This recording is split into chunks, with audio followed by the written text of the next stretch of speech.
first thing I'm going to ask you besides how are you is, what should I call you? TR, Thunder Rosa? How do you like to be addressed? Mm, you can call me whatever you feel like calling me.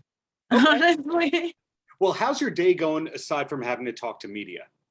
Um, well, I woke up at 3:30 in the morning. I haven't slept very much. My body's extremely sore. I had a championship match on Sunday, Yeah. and it was pretty cool. I had a lot of fun, and I was reminiscing on my time in Japan. So my body feels it right now. So it's been a hectic 10 days, and it's just getting more busier and busier, but I'm doing great.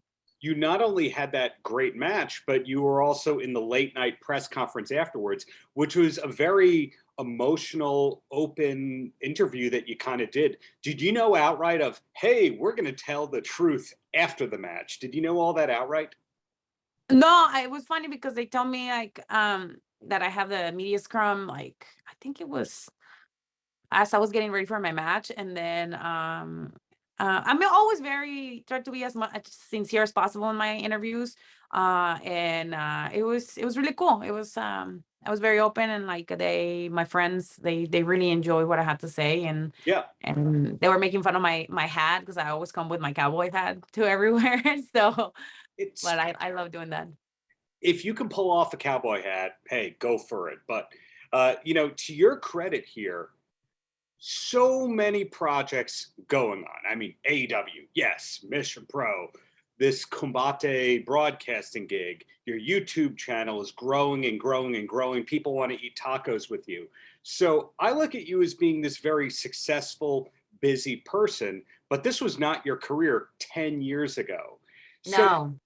what you're doing now, how much of that is by design, like a goal step-by-step process, and how much of that is just organically it fell into place? Well, everything was pretty organic. I was never like, I want to be a YouTuber and I want to be an entertainer and I want to be well, the entertainer part, yeah, I wanted to be an entertainer, but that was never on my plan, on my life plan. My life plan was to become a social worker or a family therapist, and then, be in debt for a long time before I was able to have my own practice, and then Sure. we'll see what happened. But then once I discovered professional wrestling and I noticed that there was an opportunity to use social media to actually make a living, that's when we started, doing certain stuff. And like just people started lining up on the right way.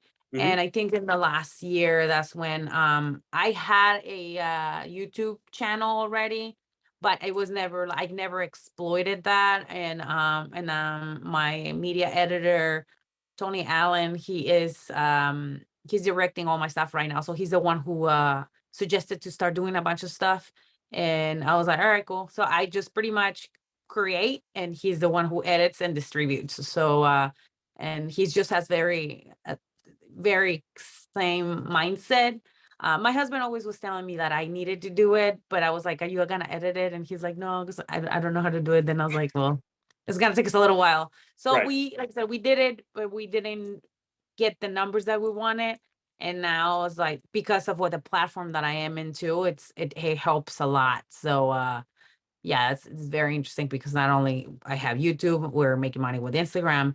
I have a website Yeah. where you can see content. Oh my God, I don't know. Like we have so many things that we're working on, and it's really cool. You're doing all that while staying in excellent shape, and people are expecting new makeup and new outfits from you pretty much every single match. So it's incredible that you get all of that done without being crazed in person. You always have a very cool demeanor to yourself, in public. So what I was curious about is your to-do list. Are you a big to-do list checklist kind of person to be able to get all that done, or are you able to delegate at this point? I mean, I was, but now it's like literally like this week I have a to-do list. Like usually is my editor sends me what I have to get to him, and I have to make sure I get it done. Like I have a bunch of stuff that I have to do for Combate Global Yeah. that I have to get done this week. And then it's just everything just piled up. Like on Thursday, I have to go to the embassy for Japan to get my visa, all the stuff to like get that. And then like I gotta, then the next couple of days I have to order a bunch of stuff for a couple of trips I have. So it's like always depending on what it is. And I always have like the to-do list that never ends Right. that you have been working on forever, but that's in my head. But like a couple months I had, and I was getting very stressed because I was like, oh my God, I'm not finished. But yeah, I try to like prioritize the things that have a timeline, and the ones that I don't, I just work as I go pretty much. And Combate is who connected us to speak. You're doing commentary July 15th and 22nd. Yes. For you to do commentary or play-by-play or anything like that, is there a lot of prep needed, a lot of research, or are you able to just talk it out and read the vibes in the room? Well, I'm a color commentator, so I can just, use my knowledge or the lack of to like make jokes Well, when hey, things you are are a happening. competitor, so you do have a lot of knowledge to your credit about the sport. Totally. But it's just like when you don't, you kind of like use other, terminology from other sports just to kind of like save your butt. But on this one, I'm definitely in the next, probably in my next trips, I'm gonna be reading a lot more about our fighters. Like the ones that I'm most interested, as you know, is the women's fighters, because as you know, Combate Global, they're always pushing women. They Mhm. have the one night when there's nothing but women fights, and over 3/4 of the roster is women, so it's Right. 160 fighters. So, and they give them such a great platform that no other place does, and especially in Latin America. So Mhm. for them to like have reach out and ask me to be color commentator, it's a big deal. I mean, I only had one MMA fight with them, but because of like what I've been doing with professional wrestling, it really like brings another flavor to the commentators. For sure. And is all of your commentary going to be in Spanish or Spanish and English? Do you go between? No, actually, is going to be in English, which is very interesting because it's in a way it's better because a lot of the moves and a lot of the strikes and everything I know them in English, not in Spanish, because everything was taught to me in English.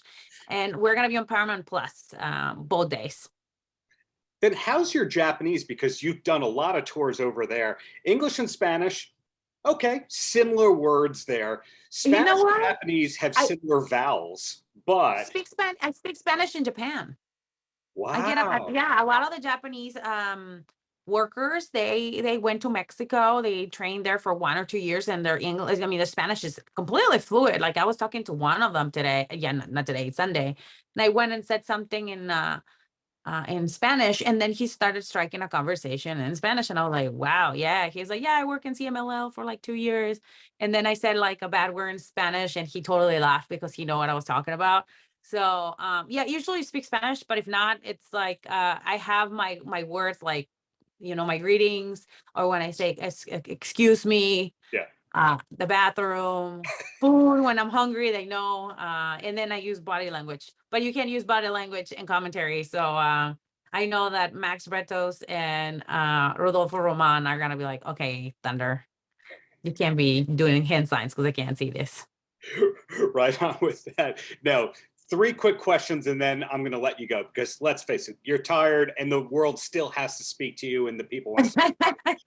The first question is obviously your makeup, the it's one of the signatures of what you do and one of the reasons why people endlessly talk about you. Mhm. Have there been any discussions about you having your own skincare or makeup line?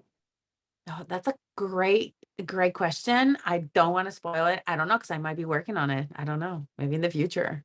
Fingers crossed. Well, I mean, I the band, know. the band Kiss, I don't think that they've had one, but today the band Def Leppard announced that they have a makeup line. So you got to figure, hey, who better than you? It took them 30 years to get it. Wow. Basically. Yeah. Wow. Well, Okay. I don't know. Like I said, I definitely would like to do something like that. I know there's a lot of artists and like a lot of singers that they have their own skin line, and like cosmetics and stuff. So I think I mean, whatever you can make profit, and as long as it's good and it's a good product and it's affordable for people, I think people can support it very well. Next question I got for you.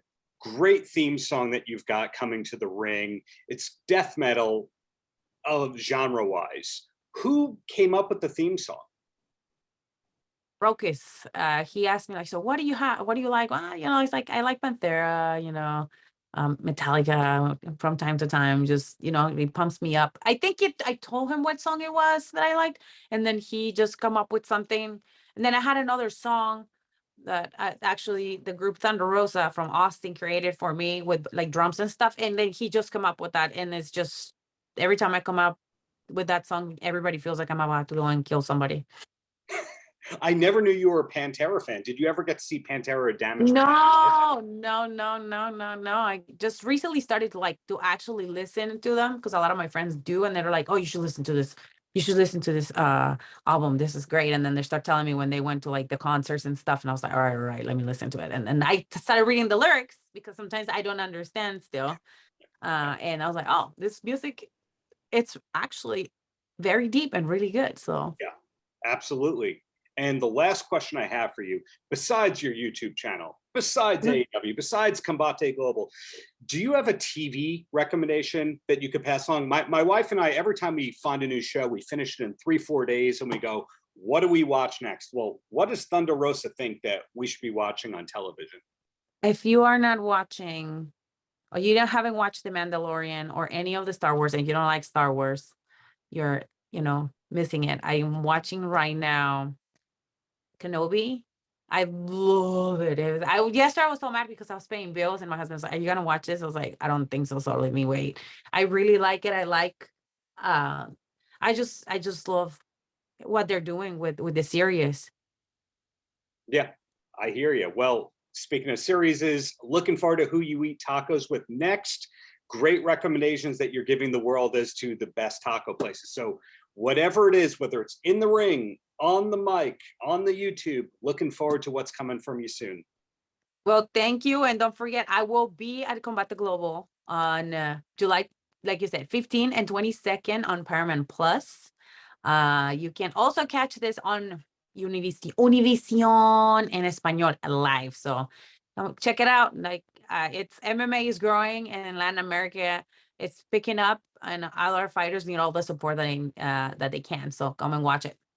Best of luck. Hope you're champion for hundreds upon hundreds more days. Keep up Thank the greatness, you. Sarah. Take care. You too. Bye now. Paltrocast.